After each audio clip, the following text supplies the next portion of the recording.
भारत में बहुत सारी झीलें हैं जिन्हें सरोवर भी कहा जाता है, जैसे कैलाश मानसरोवर झील, पंपा सरोवर, पैंगोंग झील, पुष्कर सरोवर, नारायण सरोवर, बिंदु सरोवर, डल झील, लोनार झील आदि।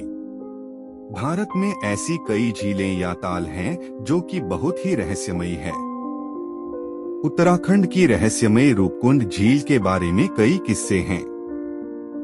समुद्र तल से 5029 मीटर की ऊंचाई पर स्थित रूपकुंड झील में समय समय पर बड़ी संख्या में कंकाल पाए जाने की घटनाओं ने सभी को कुछ वर्ष पूर्व हैरत में डाल दिया था।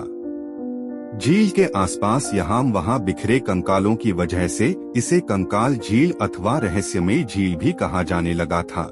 हर साल जब भी बर्फ पिघलती है तो यहाँ कई सौ खोपड़ियाँ देखी जा सकती है। इस झील के चारों ओर ग्लेशियर और बर्फ से ढके पहाड़ हैं। यह झील लगभग 2 मीटर गहरी है। रूपकुंड में 12 साल में एक बार होने वाली नंदा देवी राजजात यात्रा में भाग लेने के लिए श्रद्धालु दूर दूर से यहाँ आते हैं। इस झील के तट पर मानव कंकाल पाए गए हैं। शोधकर्ताओं के अंतर्राष्ट्रीय दल का कहना है कि उत्तराखंड की रहस्यमयी रूपकुंड झील दरअसल पूर्वी भूमध्य सागर से आई एक जाति विशेष की कब्रगाह है जो भारतीय हिमालयी क्षेत्र में 220 वर्ष पहले वहां आए थे।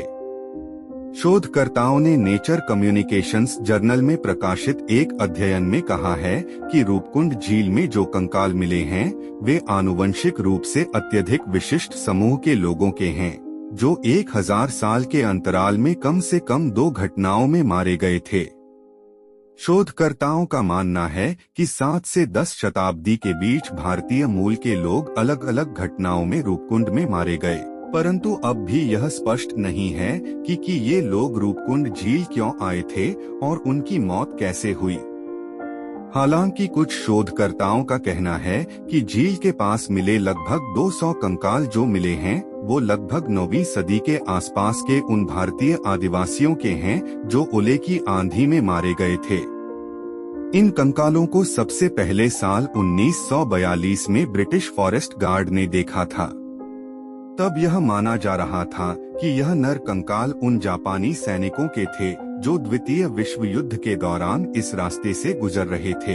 यह भी कहा जाता था कि यह खोपड़ियां कश्मीर के जनरल जोरावर सिंह और उसके आदमियों की हैं, जो 1841 में तिब्बत के युद्ध से लौट रहे थे और खराब मौसम की चपेट में आ गए।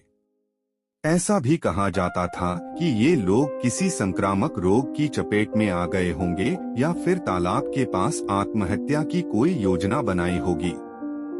हालांकि अब इसका खुलासा हो गया है कि ये कंकाल 850 ईस्वी में यहाँ आए श्रद्धालुओं और स्थानीय लोगों के हैं जो 2 समूह में बंटे थे। पहला समूह एक ही परिवार का था और दूसरा समूह छोटे कद वाले लोगों का था। ये लोग यहाँ पर बर्फीली आंधी में फंस गए थे। उनकी मौत उनके सिर के पीछे आए घातक तूफान की वजह से हुई है।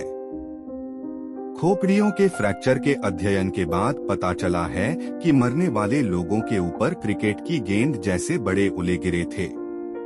Thanks for watching. ऐसी जानकारी के लिए फॉलो करें, लाइक, कमेंट्स, शेयर और सब्सक्राइब करें।